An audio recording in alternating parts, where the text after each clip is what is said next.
hard to breathe, but that's alright. Hush.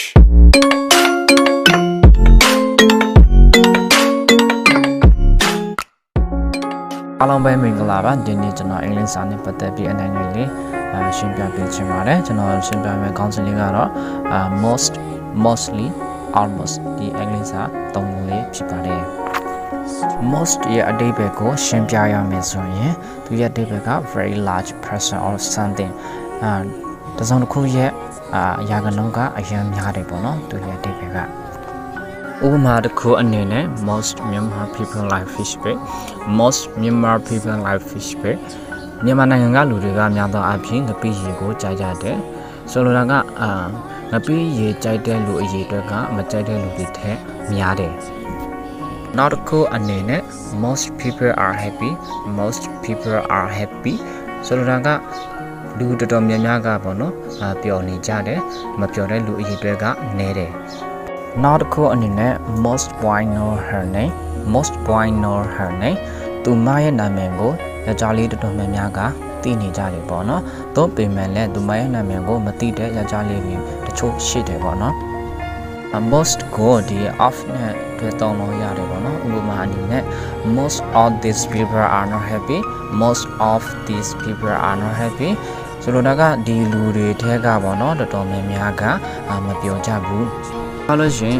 most ကို th ဒါနဲ့တွေ့သုံးလို့ရတယ်ပေါ့နော်ဥပမာအနေနဲ့ most of the students in the school most of the students in the school ကျောင်းထဲမှာရှိတဲ့ကျောင်းသားတော်တော်များများကအဓိပ္ပာယ်ကပေါ့နော်ပြောလို့ရှင် most student in the school most student in the school နဲ့အဓိပ္ပာယ်ကအတူတူပါပဲ th ဒါကိုထည့်ခြင်းထည့်လို့ရတယ် mostly mostly ရဲ့အဓိပ္ပာယ်က most နဲ့ most of တို့ရဲ့အဓိပ္ပာယ်နဲ့တော်တော်ကိုဆင်ပါတယ် mostly ကိုကျွန်တော်တို့များသောအားဖြင့်ပြောတာက how often something happen how often something happen တစုံတရာဖြစ်ပွားနှုန်းရဲ့အရေးအတွက်ပေါ့နော်ပြီးသွားလို့ရှင် how true something is how true something is တစုံတရာရဲ့မှန်ကန်နှုန်းအရေးအတွက်ပေါ့နော်ဥပမာအနေနဲ့ I speak mostly Karen I speak mostly Karen ငါကရင်စကားကိုများသောအားဖြင့်ပြောတဲ့ကရင်စကားကိုတခြားဘာသာတွေထက်ငါပြောတဲ့အဓိပ္ပာယ်က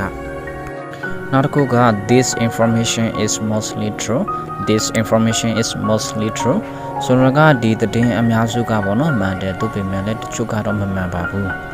ဥပမာနောက်တစ်ခုအနေနဲ့ I mostly eat fish bait every day I mostly eat fish bait every day ဆိုတော့ကငါအပိရေကိုနေတိုင်းလို့စားတယ်ဒါပေမဲ့မစားတဲ့ရက်တွေတော့ရှိတယ် almost သူရဲ့အဓိပ္ပာယ်က near နဲ့တော်တော်ကိုတူပါတယ်